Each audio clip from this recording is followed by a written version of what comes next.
Good morning, everybody. Good morning. We're hoping to get a couple other members to join us this morning, but we have a packed agenda, so I'm going to call the meeting at 8:32. And pursuant to the Illinois Attorney General's guidance to public bodies on the Open Meetings Act during the COVID-19 pandemic, dated July 2nd, 2020, county board members may participate without being physically present in compliance with the established provisions. If we could have a roll call, please.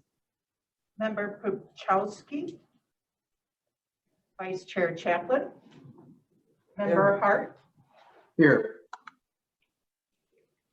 Member LaPlante, Here, LaPlante. thank you. Member Chavez, Here. and Chair Rutledge. Here. Good morning, everybody. Just a couple of remarks this morning. Last month, I had sent out an email to everybody about the calendars provided by Sierra Club by Jeff Garris, but in the email, I noted my friend Greg Garris, so I wanted to make that correction. I know him well, and I realized later on that I had the spelling of his last name on my mind that threw me off on his first name. So thank you, Jeff. And if you haven't gotten the calendars, they're beautiful.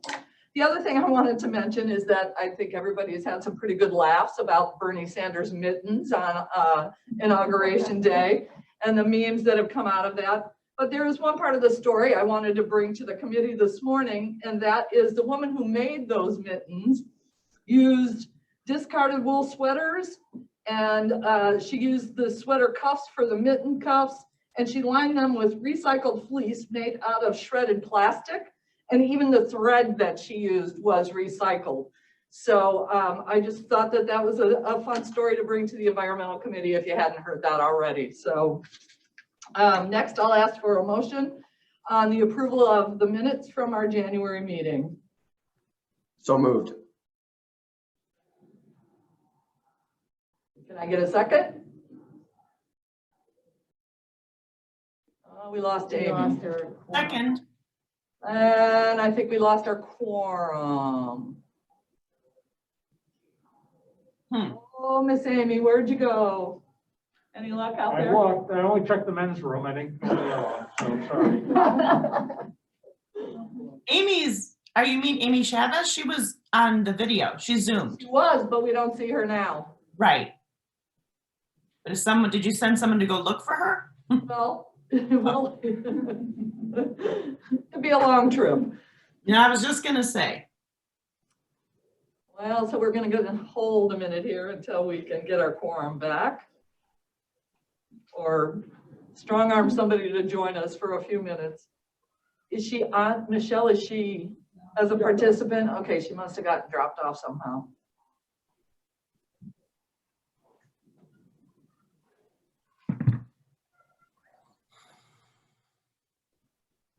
Oh, log back in, Miss Amy. You know what?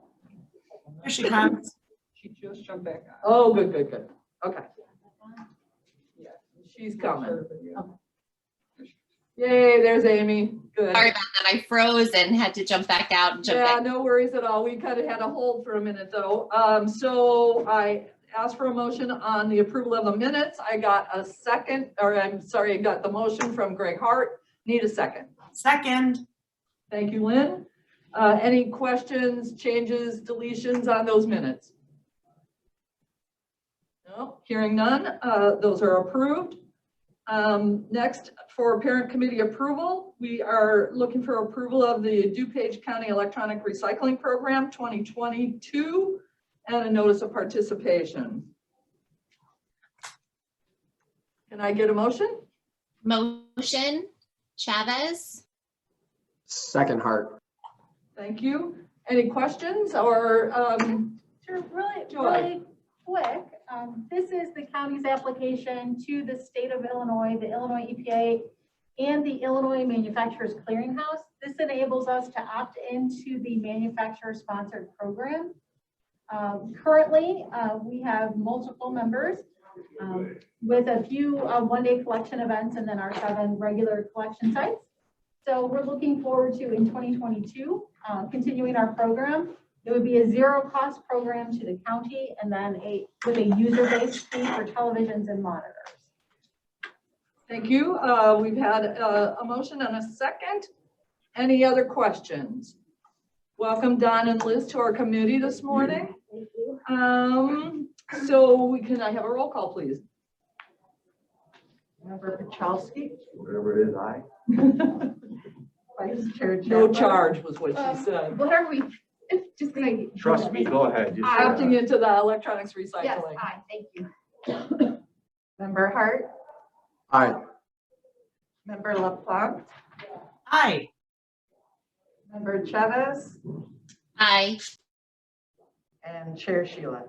Chair Aye. Rutledge, I'm That's sorry. fine. Oh, I like Chair Sheila. yeah. Good with Chair Sheila. That was good. Next on our agenda, we have a discussion. Is there anybody that has any issue that they want to bring forward? All right, we're going to move along because we have a pretty packed agenda this morning. So next are our staff reports and the 2021 strategic initiative. Joy? So we have had, traditionally had the first two strategic initiatives. The first is our Cool DuPage program, which is reducing greenhouse gases countywide. Our second one being trying to work on recycling and disposal for hard to manage items, things like the household hazardous waste and the latex paint.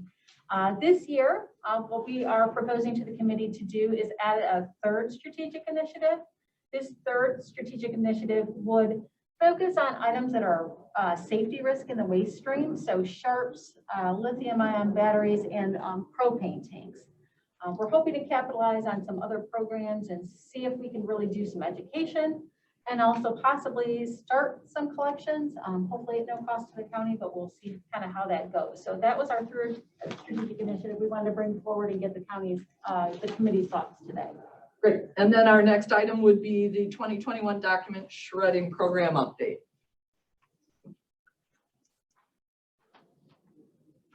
Sorry. I was like, I don't know if you wanted to talk. All right, so we did send out our email to all of the municipalities and townships across DuPage, asking if they're are interested in our document shredding program. Again, this is a cost share program. It's $6,500 that we typically allocate for this. So we have allocated all of the money thus far. So we have had 12 communities all spread across every single district in the county. So we have 6 fall and 6 spring. The locations are City of Wooddale, Wayne Township, Village of Woodridge, City of Aurora, Village of Lisle, Village of Glendale Heights, Lisle Township, City of Wheaton, City of Elmhurst, Winfield Township, Addison Township, Village of Bensonville. Great. Really nice coverage of the county. So thank you for your efforts on that. Next, the 2021 Arbor Day project. I'm just going to stay up here again. So this Arbor Day project, we wanted to just give you guys a brief information about what we're doing this year. So in the past years, for our annual Arbor Day celebration, we have provided seedlings at no cost to employees as well as other departments. Last year, we provided them to park districts as well as some municipalities. This year, we are looking into doing something slightly different. So we are part of, DuPage County is a partner with the Chicago Region Trees Initiative, and their goal is to increase canopy across the Chicagoland area. And so as part of that, we are looking at how we can do that in DuPage County. So we want to give you guys an overview of the method that we use to kind of determine how we're going to do the seedlings this year and to seek everyone's opinions if they have any.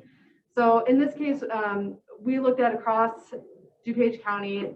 The one map with the green is the canopy cover. So all those areas of green are the current canopy cover that we have in DuPage County. And then the other map is the temperature gauge. So as you can see, there are areas that correlate with high temperature and low canopy. Michelle, if you want to just click through. So some of those I'm bringing up on the map. So those would be areas, again, of low canopy, high temperature. So these are areas that we chose to focus in and really dive down to see where we could make more of a difference. So we have those 3 areas. And then we have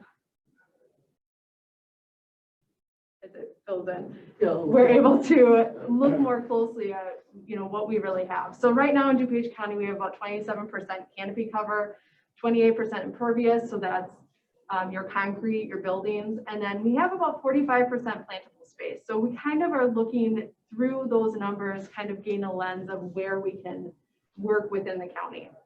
Go ahead. So working with the Morton Arboretum and the Community Trees Initiative, we are able to pull, they've done a fantastic job of pulling percent canopy throughout the county. So pulled that, went through the list. Carroll Stream popped out as one of the areas. They have an exceeding amount of impervious surface. They also have a very low percent canopy, and that's somewhat correlated. So they're at 13% canopy cover. So we decided to really key in on that specific area.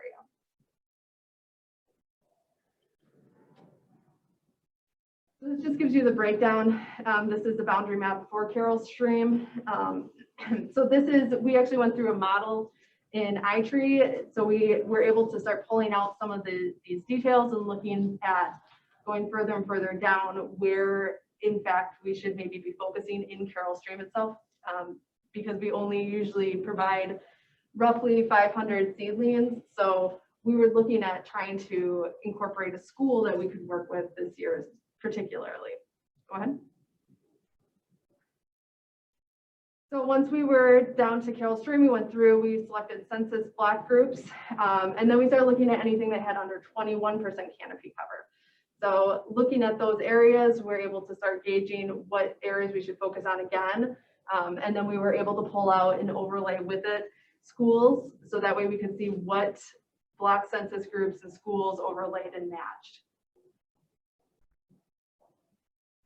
So here we have, the blue is our block census groups under 21% canopy cover. We moved it down and we actually weighted this and looked at more items that we were able to put into the model. So we were able to look at population, poverty percentage, canopy, tree cover per capita, tree stocking level, which is how much area they have to actually plant trees in, and then minority population density. So we were able to pull out which of those block census groups really started to match more of our entire criteria that we're looking for.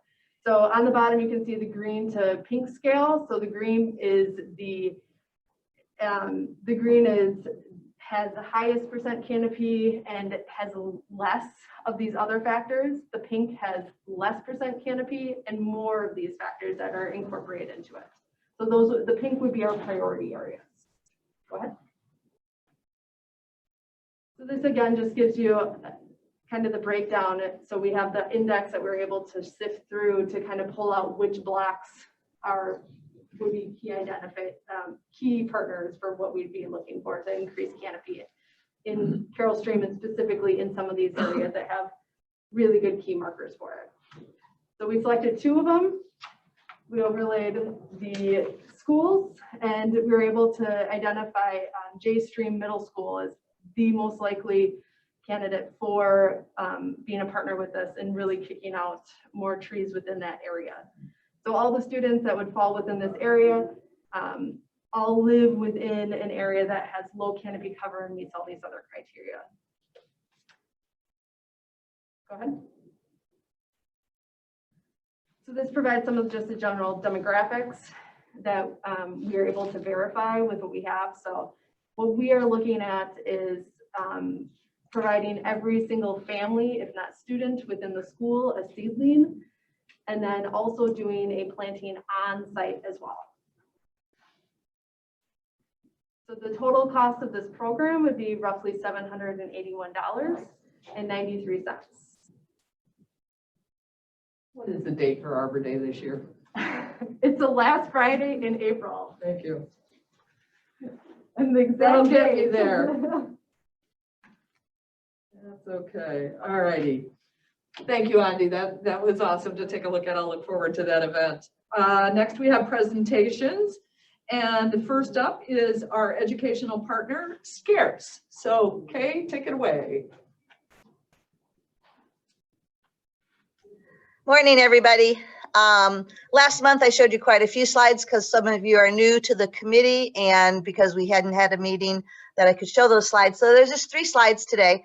We are thrilled with the teachers who have registered for our virtual teacher workshop coming up at the end of February. This is the countywide Institute Day. Usually we take teachers out on 2 buses to do 2 different workshops, but of course we can't do that. So we have 75 registered and 15 on a waiting list. It's such a huge group, we'll be breaking into 3 workshops in that day. So you can see the pre-K through 4th grade, 5th grade through 8th grade, and 9th grade through 12th grade.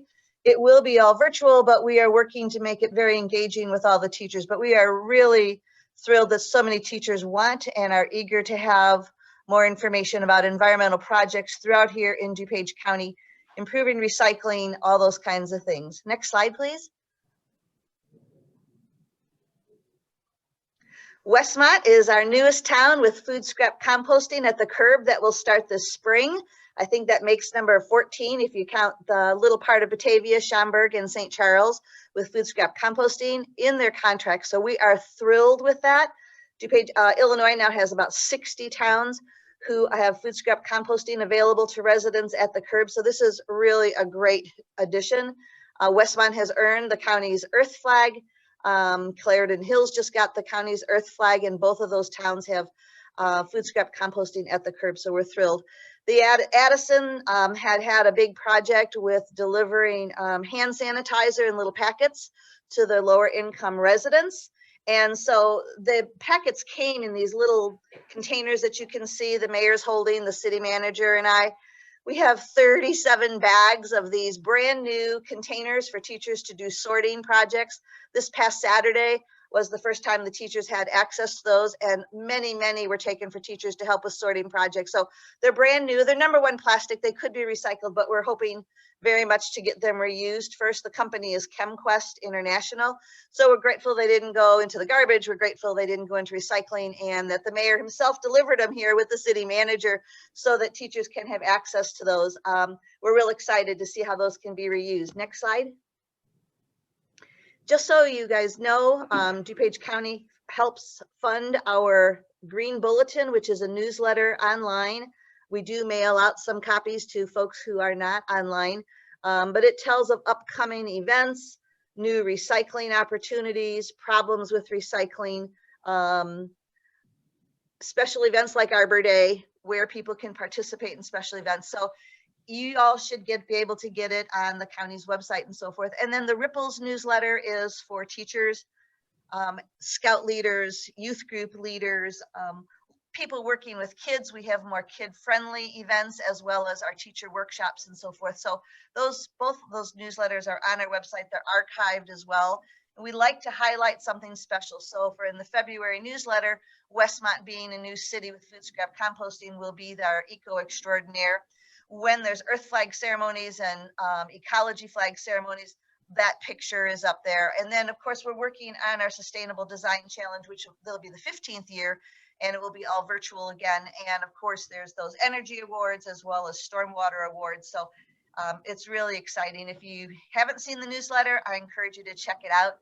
And if you hear about something very extraordinary, we'd like to feature Andrew Van Gorp with Sustain DuPage, just got a wonderful recognition, so we'll feature him. And Mary Verrig from Wheaton just got statewide recognition for her work. She's a longtime teacher at Glenbard West High School. She just got recognition for her statewide work on river protection. So those will be our eco extraordinaires in the March newsletter. So thanks very much, you guys. Excellent. Thank you, Kay. And thanks for highlighting people that are doing great things for our environment here in our county. Next on our agenda, we have a presentation about energy innovation and a carbon dividend act, the Citizens Climate Lobby. I had heard about this program early in my tenure here, and I'm looking forward to hearing about it again. So I'm going to welcome Heidi and John to tell us about this. Welcome. Hi, Heidi, you want to introduce yourself first and then I'll go? Sure, this is Heidi Hartman. I think I turned my camera on, but in any case, I am with the Elmhurst chapter of Citizens Climate Lobby, but I've been working with Citizens Climate Lobby over a number of years, just trying to get meaningful action on a national policy that will quickly drive down carbon emissions. I'm a resident of Elmhurst also, and have been in this area for 30 years. Love where we live and want to make a difference here. So that's it for me for now. Jonathan, go ahead. Hi, and I'm John Berman, and I've been a resident of Elmhurst for about 21 years. I have two kids that grew up here. One of them is still a senior at York High School. I've been a member of Citizens Climate Lobby for about a year. And the way I got here was that I grew up I was in high school during the 1970s when the Arab oil embargo happened. And it was what we called the energy crisis. To us, energy was oil. I wanted to work in the oil industry and solve the biggest problem of the day. And so I ended up at Penn State with a degree in mineral economics as a way to try to get to help solve the energy crisis. Ended up with a 37-year career at BP, mostly in supply and trading, and have been retired for about a year and a half. And since I got out, I still am interested in solving the biggest problem of the day, which unfortunately is now climate change, because our solution back when I was still in high school was to keep doing what we always were doing, which was just to burn more oil. I was lucky enough to find the Citizens Climate Lobby, and they have actually a very good solution to climate change. Citizens Climate Lobby is a group dedicated towards trying to have a carbon fee and dividend. We're about almost 200,000 members nationwide. About 500 members actually live in the Illinois District 6, Sean Castan's district. We have chapters in Elmhurst and Naperville locally. And so. Hey, Jonathan, Yes. I think we need to advance a couple slides. Oh, I thought you were doing that. Oh, no, I'm Okay, not I got able it. to. I got it. Okay. So I'm going to go quickly through how climate change affects us in the United States, because I'm sure that you're familiar with this, but we've had major storms, major rain events, droughts, sea levels are rising, losing coral due to ocean acidification. All this costs a lot extra. This year, we've had, 2020 was tied for the hottest year on record. We had the most named hurricanes. We had some huge forest fires. Locally, we had the derecho, something I had never heard of before. Hopefully never have to again, but we're getting some strange, weather events, including flooding throughout our county, which costs quite a bit. Oops. How do I advance the slide here? Mr. Berman, you'll have to tell us, when to advance the slides, because we're going to do it from here. Oh, okay. Okay, so just this slide very quickly was something that we had on stock for 2018, some of the major events that happened during 2018. 2020 was as bad or worse. In 2020, we spent over $210 billion in disaster spending. We had, again, the most named storms. It was just a terrible year. The city of Elmhurst has spent over $25 million by 2018 for flood control, and I know that they're continuing to increase their costs. On the next slide, what this means for us in Illinois, already our mosquito season's longer. If we don't do anything by 2050, we'll have 28 more days of a heat index over 105 degrees. And our heat index, or our dangerous heat days, will go up to almost 2 months a year. And if we don't do anything by the end of the century, our climate will look very much like it does outside of Dallas and Mesquite, Texas. We'll have like roughly half of our corn yield, and all of the lower 48 states will be hotter than Mexico before the end of, as Mexico is now, by the end of 2001 or 2100. So Lake Michigan's water levels are the highest that they've been since 2014. Just a lot of terrible things that happened. So what we need is to make the cost of inaction to be higher than the cost of action. So next slide. In order to do that, what we need to do is reduce greenhouse gas emissions by 45% by the year 2030 to avoid the worst problems and achieve carbon neutrality by 2050. Carbon neutrality means having a balance between emitting carbon and absorbing carbon from the atmosphere in carbon sinks. Like trees, the ocean actually absorbs carbon, but not as fast as we've been emitting it. So the reason why we're here, the potential solutions. What we've been doing up to this point predominantly has been regulation. We mostly regulate pollution, not greenhouse gas emissions. As a matter of fact, over the last few years, that was a court case as to whether the EPA even had jurisdiction to regulate greenhouse gas emissions. Problem with regulation for greenhouse gases is that it's hard to do for carbon because there's so many sources. In order to do it, it also makes government have to grow in order to have compliance. You need people to regulate, people to measure. You need people in business to grow their business in order to have their compliance too. And regulation doesn't really solve the main problem, which is that the energy industry is an example of market inefficiencies, where energy companies take profits and socialize the cost of their products, what economists call externalities. The price of burning a carbon fuel does not include the cost to society, is the best way to say that. And so when you decide to burn a carbon fuel, you're not taking into account the full cost of what it really costs to the rest of the world. So what we're trying to do is figure out a way to level the playing field and make sure that those externality costs of fossil fuels are built into the price of your energy source. And so you'd want to put a price on carbon. And there's two ways to do that. One of them that you may have heard of is cap and trade. And what happens in cap and trade is that the government sets a limit on a particular industry and says that they're allowed to emit a certain amount of greenhouse gases in the first year. The next year they reduce that limit, and each year they reduce that limit.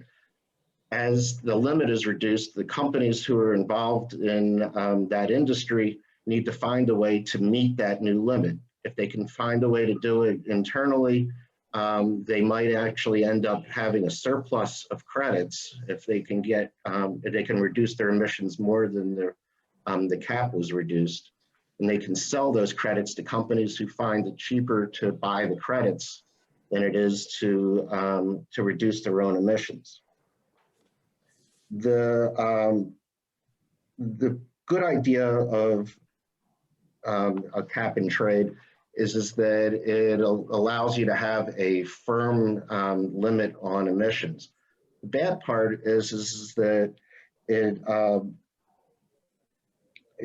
doesn't allow you to have any upside. It also creates a lot of uncertainty because the price of these credits will fluctuate depending on things that don't necessarily have to do with the industry. Like for this year, in countries that already are doing cap and trade, because of the pandemic,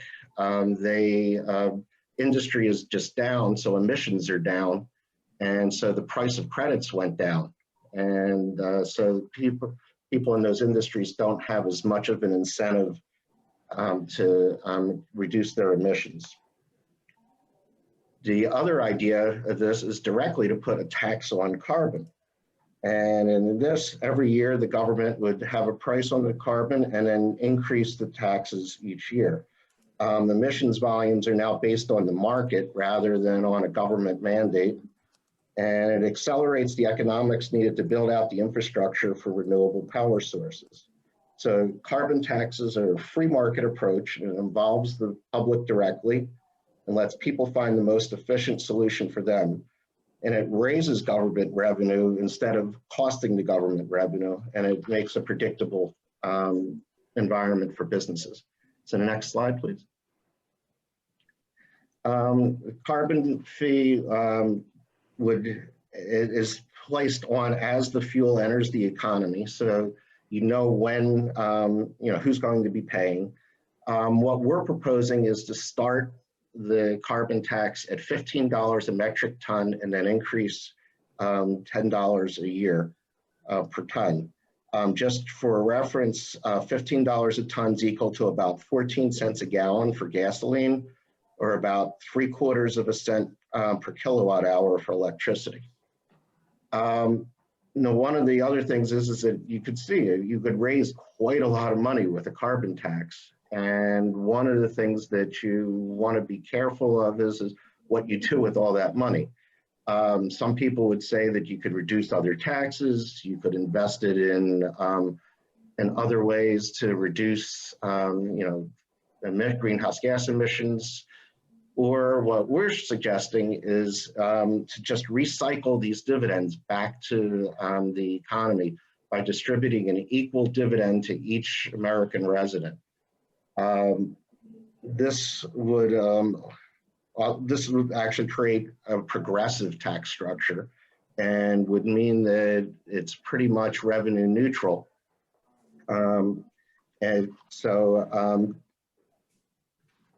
I would find this to be a much more elegant solution to the problem and much less disruptive to the economy. The last thing that we would also need to do is you have a border fee adjustment, so the people who are not in the American economy, have no advantage over us if they want to bring their fuels in. And it encourages other countries to add their own carbon fee. And other countries, including the EU, are about to have their own carbon fee. In some countries, they already do. The next slide, please. Okay, so the carbon fee and dividend puts a fee on emissions. The fee is applied as far upstream as possible. It starts low and grows over time. And this drives down carbon pollution because consumers over time will make choices to move towards a lower carbon energy ways to live. And it suddenly makes decisions like carpooling, electric cars, solar panels, putting a more efficient furnace in your house, a good idea when you don't think that it does right now because we're not including those social costs. And all of a sudden now you'd be making decisions because it saves you money, not because the cheapest solution is just to add more greenhouse gases into the environment because it doesn't cost me anything. Energy companies in the leading industries will be more motivated to invest in technologies to provide energy with less greenhouse gases.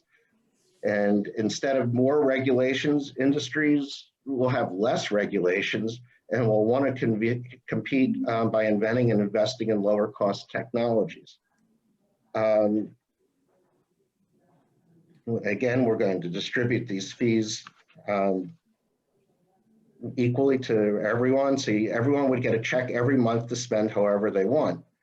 But the less carbon that you use, the more of that money you get to spend on other needs. It's going to be revenue neutral because the government doesn't keep anything other than the administrative fees. And it's a very simple idea. And it won't happen unless we get the political will in Congress to make it a law. And CCL has been building relationships with Congress and thought leaders to wake up our leaders to pass an effective law. Next slide. Again, it's revenue neutral. It's progressive. We actually have a study that shows that the bottom 60% of earners will actually come out ahead. They'll receive more in dividends than they would have paid in the carbon tax. The second highest quintile about breaks even, and the top quintile pays more than in dividends, and or pays more in tax than they get in dividends because they generally have higher energy consumption. But the good news is that you're really not talking a very large percentage of those people's income. It actually has a positive impact, or at least a very small impact on jobs. So we have a study from Harvard and Tufts that show that the impact on jobs is very minimal. You might need some transition help to help my old coworkers in the oil industry, but overall, you'll have job growth in alternatives. And a lot of the oil industry companies, including BP, are already starting to divest from oil and gas and move into alternatives. So it's happening, and this would actually just make it a more explicit way or reason for why they need to do it. And you'd be including everyone in the economy rather than just the select industries that you decided to regulate or put a cap and trade policy on. This policy will reduce Americans' emissions by at least 40% in the first 12 years. It's supported by economists and scientists. It's simple, comprehensive, and effective. We would save 290,000 lives through 2030 because of better air quality. It would help people with health aspects, economic aspects, and justice aspects. It's good for the economy. Again, 2.1 million jobs should be created over 10 years in the alternative energy industries, and will reduce the enormous annual environmental and health costs we're currently incurring. And it provides a clear price signal for long-term investments and fosters innovation without picking winners and losers. So Heidi's going to talk about what we would like you to be able to do about this. Next slide, please. Okay, thank you, Jonathan. And I hope that introduction, if you didn't know much about what, you know, when people say putting a price on carbon, if you didn't know what that is, Jonathan just did a great job of explaining it. But you, as the DuPage Environmental Committee, might be saying, well, this is a national law. How can we help? And through our work with our U.S. Congress representatives in the DuPage County area, we know that they need some clear signals from their constituents, that constituents know what this is and support legislation that they might enact. And so on the topic of legislation, there have been in the last Congress, there were several bills that were in the category of putting a price on carbon that were introduced in both the House and the Senate. The one that Citizens Climate Lobby endorses is called the Energy Innovation and Carbon Dividend Act. And that was introduced in the House, and it has more sponsors already, or it did in the last Congress, than I believe any of the other bills that are out there to put a price on carbon. It had 82 sponsors. So we expect that another fee on carbon bill will be introduced, or several, in this new Congress very quickly, because there's such an urgent need to act on climate change quickly. And one of the keys that we want to make sure that our legislators understand is that it should be a carbon fee and dividend bill. That part of it where the revenue goes back to American households is critical for all the reasons John just explained, to make it fair, to make it popular, because people will really like having that dividend check coming to them regularly, and to actually make it effective and bring down our greenhouse gas emissions. So what we're asking you to do today is to maybe take a look at energyinnovationact.org, where a lot of the things that John just explained are gone into greater depth.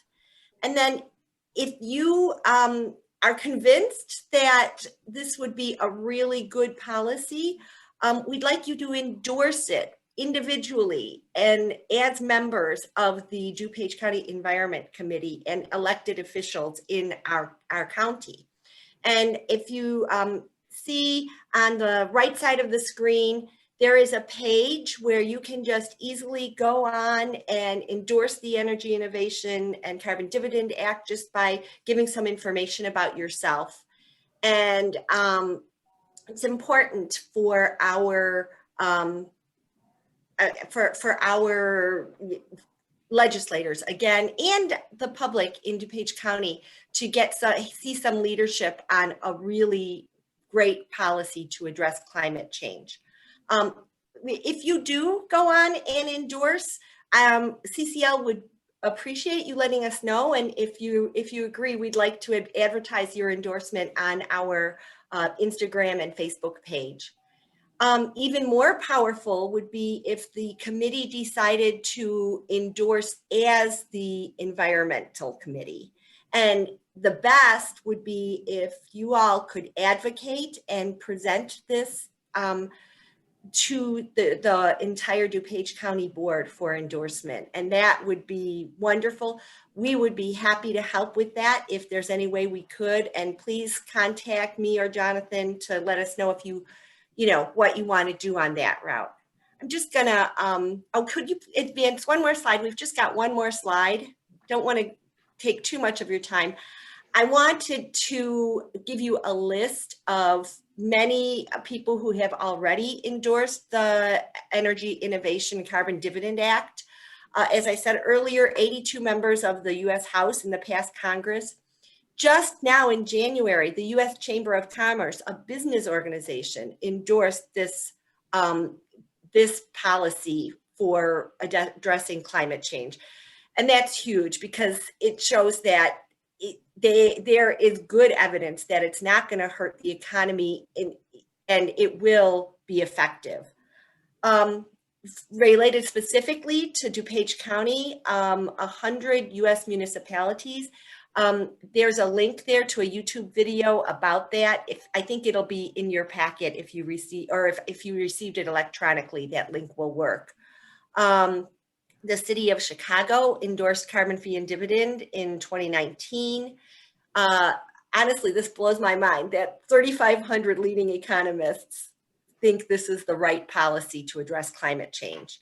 There are conservatives that have endorsed it, several churches, and several environmental groups. So we would really appreciate your endorsement also.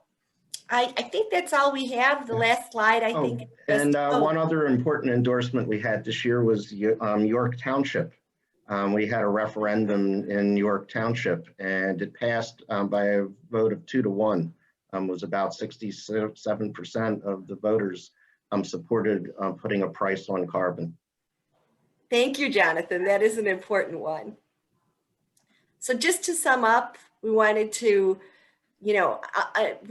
emphasize how important it is that, well, how many effects of climate change we're seeing right now, locally and nationally. Explain how carbon fee and dividend is the right policy to address climate change and bring emissions down quickly, and let you know we need your endorsements. Again, please let us know if you are able to endorse this through the website, either personally, as a committee, or as the entire DuPage County Board. Last slide has some contact information for Jonathan and myself. Thank you very much. 10 o'clock or what? Thank you, Heidi Take and care. John, for the presentation this morning. We'll certainly keep your information at top of mind for all of us here. If there's any members that want to individually endorse, please check out the information that they've provided. We appreciate your time this morning and thank you for coming. We'll reach out if we have any additional questions for you. Next on our agenda is old business. Does anybody have any old business this morning? Not seeing any old business. Anybody have any new business for the committee this morning? I'll move to adjourn. Second. Don is moving to adjourn. Can I have a second? Second, LaPlante. Thank you, Lynn. Roll call, please. Member Puchalski. Aye. Member LaPlante. Aye. Vice Aye. Chair Chaplin. We got you, Lynn. Thanks. Okay. Member Hart. Member Chavez Aye. and Chair Rutledge. Aye. And with that, we are adjourned. Thank you, everybody. Get rid of that.